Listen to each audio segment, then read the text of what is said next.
you come to the camera? Okay, very briefly. Yes. Thank you.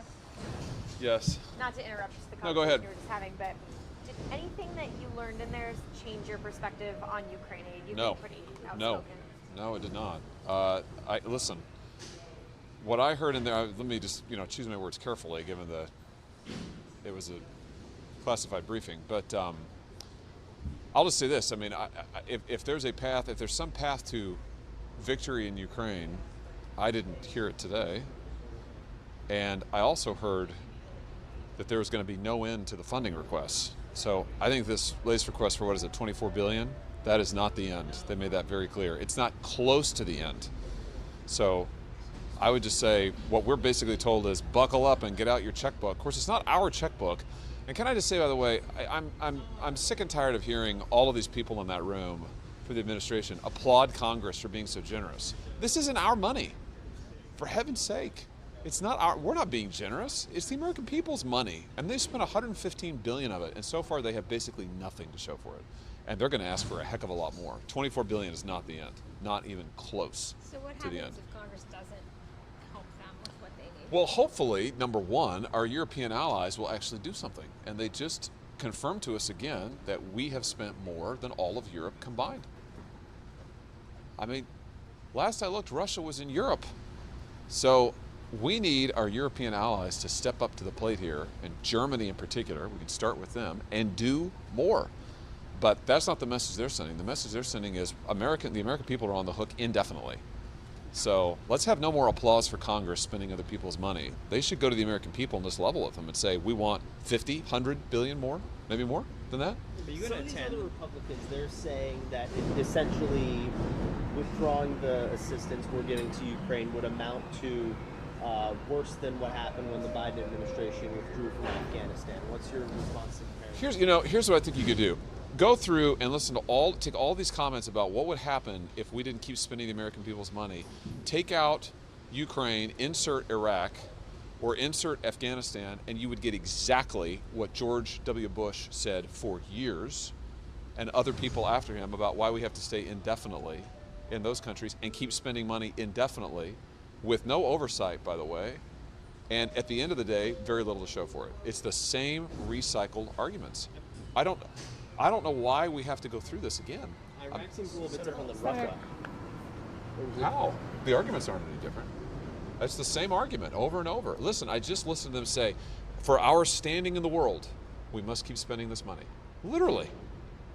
For our standing in the world. I mean, that's now what we're spending money on? For our standing in the world?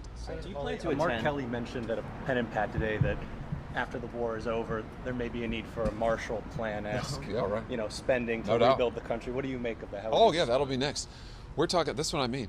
They want $24 billion now, many, many, many, many more billions over the next year. It just said that. And then they'll want on top of that, who knows how much. Now listen, here's what I did today. I just stood out on the steps of the Capitol today with people from my state and around the country who were exposed to nuclear radiation by the federal government, and they haven't gotten a penny from their government. Not a penny for 70 years. And you want me to go spend their money, $100 billion more on Ukraine, and they can't even get basic health care because they've been poisoned by their government with military operations?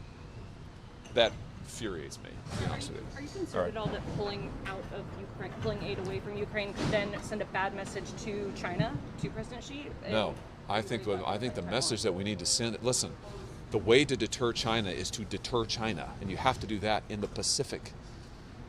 Ukraine is not in the Pacific. So our number one national security threat is China. Right now we are out of position. If China invades Taiwan tomorrow, we are not in a position to stop it. And I think we've got to tell the truth to the American people. If they invade Taiwan, Taiwan falls. I mean, that's just, so if you're not concerned about that, then that's fine, but I am. Do you plan to attend Zelensky's meeting with senators tomorrow? I doubt it, although after what I heard today, I'm thinking maybe I should, just because I was so surprised by what I just heard in there about the state of the effort that I thought, maybe I should hear this directly from Zelensky, because what I heard was alarming. So you want to hear from him? Hey folks, if we're going to win re-election, I'm going to need you by my side every step of the way. So you want to hear from him as status state of the war effort, I was surprised by what I heard in there about where About it the is. progress. Yeah. Do you have any questions for him? Well, I mean, on this, about the progress. I mean, that was a little different tune that was sung to us there than I've heard sung in public, and it was an alarming one. I'll just say without saying anything more. Senator So, Hawley, yeah. Mitch McConnell has argued that we've gotten a lot for our money, that most of this money has gone to weapons manufacturing in the United States. Military contractors. Upgrading our own factories, modernizing them, restocking our own arms after we gave them some of our older weapons, and that's actually going to help us and help our own military and provide jobs for Americans. At the same time, he points to Russia's military being degraded on the cheap because we've spent trillions of dollars to counter the Russian military, and for like $100 billion, we've really helped Ukraine destroy a lot of Russian military equipment and capacity. And he also says, Ukraine is free. That's a victory. Well, last I looked, Ukraine had a whole bunch of Russian troops in their territory. So we've spent $113 billion. That is not cheap of the American people's money. And frankly, the idea that I'm sure the military contractors are loving this. Oh, no doubt they are. They're making gobs of money. Is that equaling new American jobs? I'd love to see that analysis. I haven't heard any actual numbers. I've heard a lot of happy talk about it. I've also heard from the same people that spending of money in Ukraine is deterring China. I mean, these folks, if they want, they need to make the case for Ukraine. If they have a strategy to win, let's hear it. If they have a strategy to actually end this conflict, let's hear it.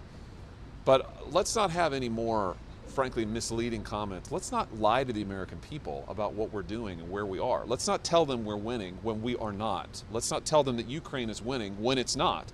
Let's not tell them we're ready to stop China when we are not. They lied to us about Iraq. They lied to us about Afghanistan. I'm frankly tired of having them actively mislead us about Ukraine. I mean, this should stop. These people should stop. Do you think that they should try to provide the equipment to drive Russian forces entirely out of Ukraine? No. Should we? No. Absolutely not. No, we should not. I'm totally opposed to putting American troops on the ground. They say they are, but I'm not talking about troops. I'm saying, no. do you think that they should? No, I think we should. No, we spend $115 billion. What we ought to be doing is getting our force posture where it needs to be in the Pacific vis-a-vis China, where we are badly out of position. The other argument that's made, including by Mark Kelly, who just came back from Ukraine, is sort of a domino effect argument. That if we pull out of Ukraine, Like Vietnam. that they would then be on the doorstep of Poland, they would be emboldened to go after Lithuania and all these other satellite states that used to be part of the Soviet Union. Well, wait, you just said a second ago that their military is significantly degraded. So how are they going to, it's one or the other, right? Either the military is degraded and they're not in position to do that, or they're about to overrun all of Europe. It's not both. So, I mean, I think you should put that question to the folks who say that. I mean, is their military, is it a roaring tiger, or is it degraded? I mean, it's one or the other. So the truth is that the argument always shifts to whatever's at hand to get us to spend more of the American people's money without any strategy for victory. And that's what I just heard down there today. So listen, I hope I'm wrong, but I better let you guys go. Are you saying, based on what you heard today, that the American public is being lied to on Ukraine? I think when you tell the American public that things are going well in Ukraine, that is not the truth. I think when you tell them we are in position in China where we need to be, that is not the truth. When you tell them that doing what we're doing in Ukraine is helping with the China fight, that is not the truth. So I just think we should tell the truth, and that is not the truth. All right, thanks guys.